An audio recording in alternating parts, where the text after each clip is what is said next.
আপোনালোকে জানে যে যোৱা 12 জুনত সদিয়াপাৰা বাৰিচুকৰ যিটো তেল নিগমৰ যিটো ঘটনা সংঘটিত হৈছিলে উক্ত ঘটনাত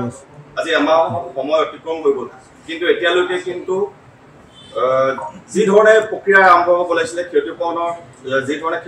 প্ৰক্ৰিয়াটো আৰম্ভ হ'ব লাগিছিলে ক্ষতিপূৰণ হোৱা নাই আজি আমি ওএনসিৰ ফালৰ পৰা এটা কথা আৰু এছকে পেট্ৰ প্ৰতিষ্ঠানৰ পৰা আমি এটা কথা বুজি উঠিছো যে তেওঁলোকে গেছ নিগমনৰ যদি ঘটনা কেনেবাকৈ অসমত কেনেবাকৈ আকৌ পুনৰাবৃত্তি হ'বলৈ হয় তেওঁলোকৰ হাতত কিন্তু কোনো ধৰণৰ পদ্ধতি নাই এই কথাখিনি প্ৰথম আমি স্পষ্ট হৈছো বাহিৰৰ পৰা আমেৰিকাৰ পৰা যদি কোনো প্ৰযুক্তি নানে তেনেহ'লে অসমত ওএনসিয়ে কোনো ধৰণৰ এই তেল নিগমন ঘটনা হওক গেছ নিগমন ঘটনা হওক তেওঁলোকে ৰোধ কৰাৰ তেওঁলোকৰ হাতত ক্ষমতা নাই এই কথাখিনি স্পষ্ট হৈ গৈছে আৰু এটা কথা আমি জনাব বিচাৰিছো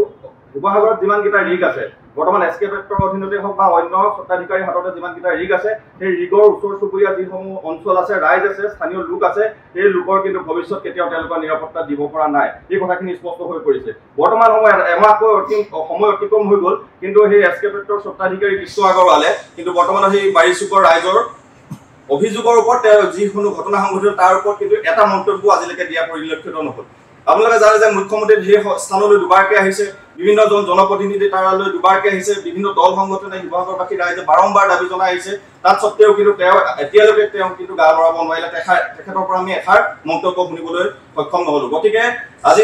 যোৱা কেইদিনমানৰ আগত সাংবাদিকসকলে আপোনালোককো যি ধৰণে তেওঁলোকে অপদস্থ কৰিলে এই কথাখিনিও ৰাইজে দেখিছে কৃষ্ণ আগৰৱাল তেন্তে এজন দালালি তেখেতৰ এই দালালি পুনৰবাৰ শিৱসাগৰত কৰিবলৈ দিয়া নহ'ব তেখেতে যিসমূহ ৰিগ বৰ্তমান সময়ত শিৱসাগৰত চলি আছে এই ৰিগসমূহ কিন্তু ভৱিষ্যতে কিন্তু তেওঁ ধুনীয়াকৈ এটা কেৱল তেল প্ৰকৃতিক গেছ আৰু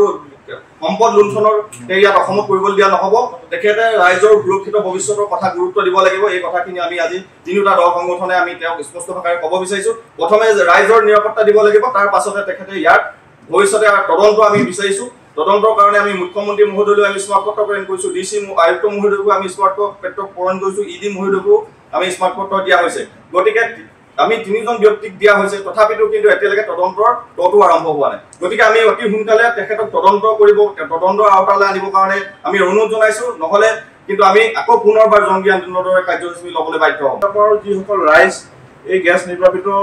যিটো স্থানত যিসকল স্থানীয় ৰাইজ আছে স্থানীয় ৰাইজৰ বৰ্তমান পৰ্যন্ত কিন্তু ক্ষতিপূৰণৰ কোনো ধৰণৰ ব্যৱস্থা তেখেতলোকে যেনেধৰণে ক্ষতিপূৰণৰ বাবে তেখেতলোকে দাবী উত্থাপন কৰিছিল ক্ষতিপূৰণৰ যিসমূহ বিষয় আছিলে এই বিষয়সমূহ কিন্তু আমি জানিব পৰা মতে বৰ্তমানলৈকে তেখেতলোকে তেনেধৰণৰ কোনো ধৰণৰ ক্ষতিপূৰণ পোৱা নাই মাত্ৰ মুখ্যমন্ত্ৰীয়ে দিয়া কেইটকামান টকাৰ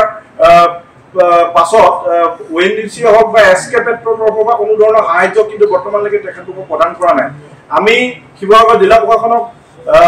তিনিওটা আজি সংগঠনে আমি অসমীয়া যুৱ মঞ্চ সংগ্ৰামী সেনা অসম আৰু উপজাতিবন্দী ছাত্ৰ সন্থাৰ তৰফৰ পৰা দাবী জনাইছো যে অতি শীঘ্ৰে ভটিয়াপাৰাস্থিত যিসকল ৰাইজ আছে এই ৰাইজৰ যিসকল ক্ষতি তেওঁলোকৰ পথাৰ কথা আছিলে গোটেই বছৰটো তেখেতলোকে খেতি কৰি খায় গতিকে তেখেতলোকৰ যিখিনি যাৱতীয় খৰচ বা তেখেতলোকৰ যিখিনি প্ৰয়োজনীয়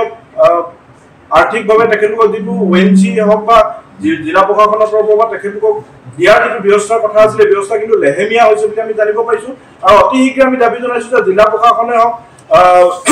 ওএনসিয়ে হওক অতি শীঘ্ৰে যাতে তেখেতলোকক যিটো ক্ষতিপূৰণ দিব লাগে সোনকালে যাতে ক্ষতিপূৰণ দিয়াৰ ব্যৱস্থা গ্ৰহণ কৰে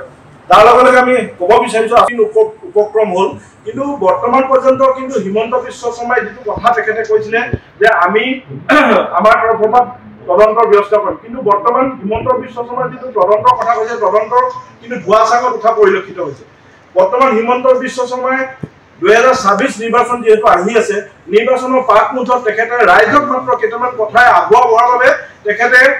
এছকে পেট্ৰৰ ওপৰত তদন্তৰ কথা কৈছিলে এছকে পেট্ৰক ব্লেকলিষ্ট কৰাৰ কথা আমি দাবী উত্থাপন কৰিছিলো এই সমগ্ৰ বিষয়টোৰ ওপৰত কিন্তু মুখ্যমন্ত্ৰী মহোদয়ে বৰ্তমান নেগুৰ পেলাই দিয়া পৰিৱেশৰ সৃষ্টি হৈছে বৰ্তমান মুখ্যমন্ত্ৰী মহোদয় যিবোৰ সংলাপ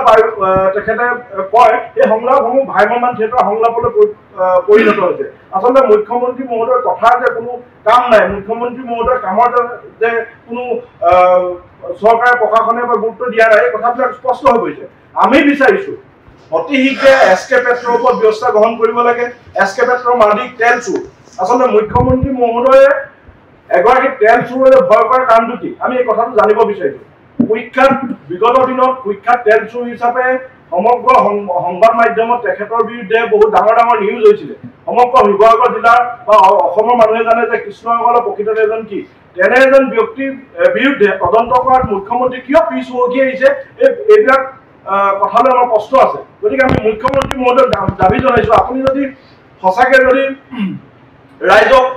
এই ইয়াত ভটিয়াপাৰাৰ যিটো ঘটনা সংঘটিত হৈছিলে ঘটনাৰ ক্ষেত্ৰত ন্যায় দিব বিচাৰে তেতিয়াহ'লে অতি শীঘ্ৰে আপুনি এছকেপেটৰ যিটো মালিক কৃষ্ণসকলৰ ওপৰত আপুনি অতি শীঘ্ৰে তদন্তৰ ব্যৱস্থা কৰক। কিন্তু অন্যথা আপুনি পৰৱৰ্তী পৰ্যায়ত কিন্তু আমি তিনিটা সংগঠনে জংগী আন্দোলনৰ দৰে কাৰ্যসূচী হাতত ল'বলৈ বাধ্য হ'ম। মোৰ লগত আছে